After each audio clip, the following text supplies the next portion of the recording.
Kia ora everybody, welcome back. Today's sort of experience video is about this Kete Whakairo. Right, so I'm hoping that by the time you reach this video you already know how to make a Kete Whakairo, so I don't have to go into all the little details. I have an older video on YouTube, and I've put it here on the weaving circle as well, without the ads. It's not the best video, but you know, it's okay-ish. I am in the process of making a more basic Kete Whakairo video, you know, just takitahi all the way, so people can, you know, get into the whole habit of, you know, what it is all about, the joining and that sort of thing. But this one is mainly about this particular sort of pattern sequence, and follows on the how to read a pattern, you know, videos as well. So we've got, and I go into detail later on about that when we start the weaving. So we've got essentially what looks like two different patterns, right? So this is most people call this Rau Kumara.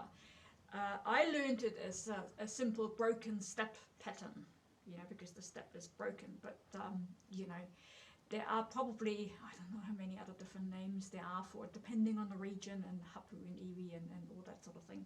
The same for this top one. Some call it Whakanihoniho, others call it Niho Taniwha. In English, dragon's teeth, or the teeth of the taniwha, or tooth-like, or you know, there are a couple more other sort of names for this. And this is a very common pattern also in tukutuku and in taniko. And it's a very common pattern actually in other countries. I've seen it on some African bags and Pacific Island bags, so it's, you know, it's not necessarily unique, you know, to our kind of, same actually with this one. I've seen this one as well in some African bags. Anyway, so the beauty about these two is that they seem to be working really well together. I go, as I said, I go into a bit more detail what makes this easy and difficult at the same time.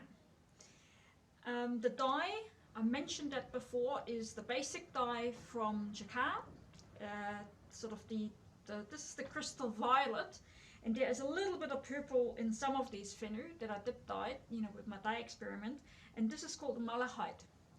And I have to say, they give Teary a run for their money in terms of brightness, and hardly any you know, color on my hands while weaving, which is really you know, a game changer in my books, you know, so I don't spend half a day cleaning up. I put muka handles on. I don't actually go into details about the handles at all. And I've done the whiri on the inside, per usual on a Kete Whakairo, but other than that, there's really, you know, it's not that difficult once you know what you're doing, really. I meant to you know, do the more basic video first, but then these colors came along and I thought, oh, it's just that they look so nice, and people have been asking if I could weave something with these colors to, you know, show what they look in real life, and so I made myself a little handbag for my husband's graduation. Anyway, I'll see you inside the actual tutorial. Just as a side note, I'm using normal width whenua, 1.2 centimeters, 12 mil, and I split them in half. So I do most of my prep with this normal, what I call normal width, and I split them in half, and so I get half the width. So I don't actually prep them in this fine width. And in terms of length, that depends on how many or how big you want to make your kete. I'll measure them later for you, because obviously it's too late now. And these are 72 each way of the narrow width. So just so you know, that's about it really. See you in there. Rightio, here we are. Sorry about the chainsaw noise outside. It's been going for a couple of days now. I hope it's not too bad.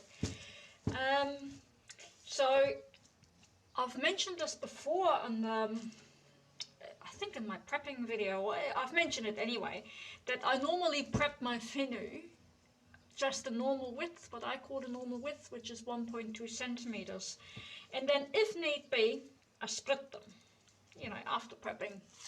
And so I've done this already with most of these, so this is just this. Right. So that makes them half width, or, you know, 5-6 mil. And they've all been boiled and dried, and I just sort of put them in the shower for a minute, wrap them in a towel for another 10 minutes, and you know, now they're perfect, really. I've got two other colors that will go on this one today. This is the new, recent acquired, it's called the Crystal Violet. That's from the basic dye from Jacquard. I've mentioned this before in my dye video and in quite a few other posts, really. And this one, same type of dye, and this is called the Malachite. And when it's dry, it looks more of a turquoisey kind of color. It's lovely, absolutely lovely. I like this one very much, and a couple of fluffy bits. So I've got, in this instance, I've got 36, or rather 72, you know, that they're half, of the natural, and the same amount of the colors, half. So I'm using one color and then the other, and yeah. So now, hang on, just gotta cut some bits off that I forgot earlier.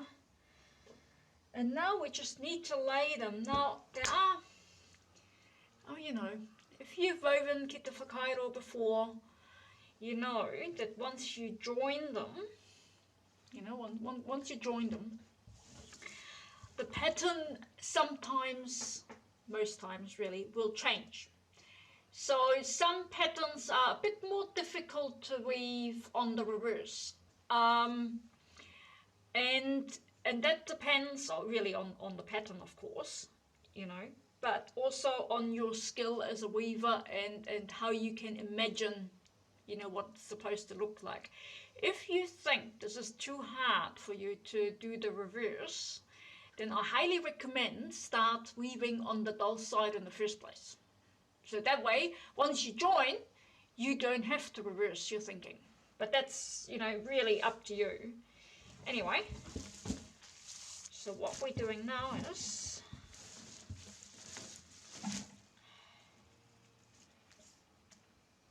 grab them, just to normal.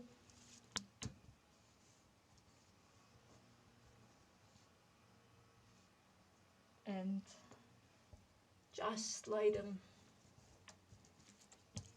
as you do any normal Kete Whakairo, even if you just use natural colour. There's a number of ways of doing this. I know there are people who don't split them all the way.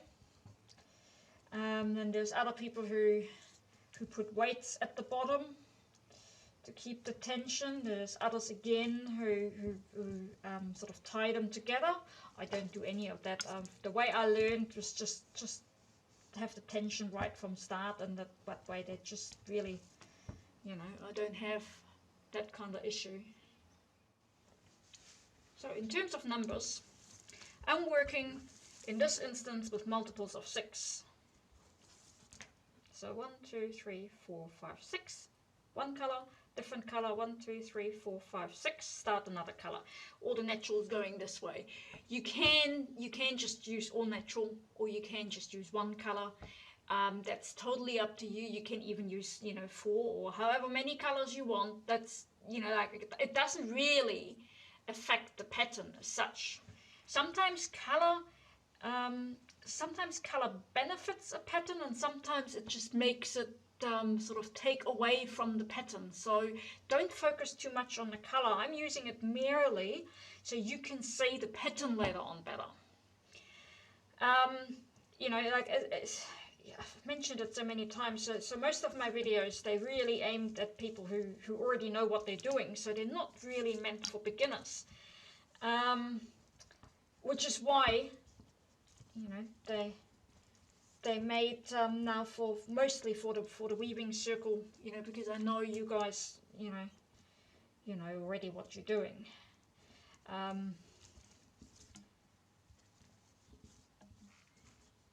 So this kind of teasing sort of remake of the very popular Kete Whakairo video that I've made years and years and years ago, and is from a different angle and a different pattern.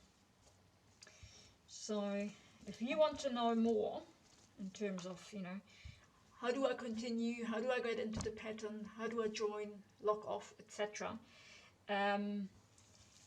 you know, that will be in the actual video that will follow on from this, in the weaving circle on my website, flaxworks.co.nz. So in terms of learning more, sometimes there is way too much to teach, to put on YouTube. So, you know, we need to look at other avenues. Ideally, I want people to learn face to face, but that's not always possible. And online learning these days is a good idea. So if you fancy learning more, see how it goes on with this, by all means head over to the Weavers Circle on my website.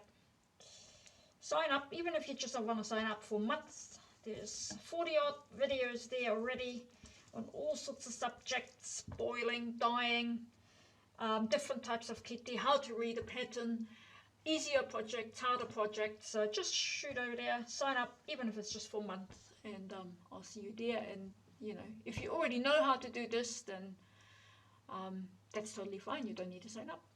Happy weaving.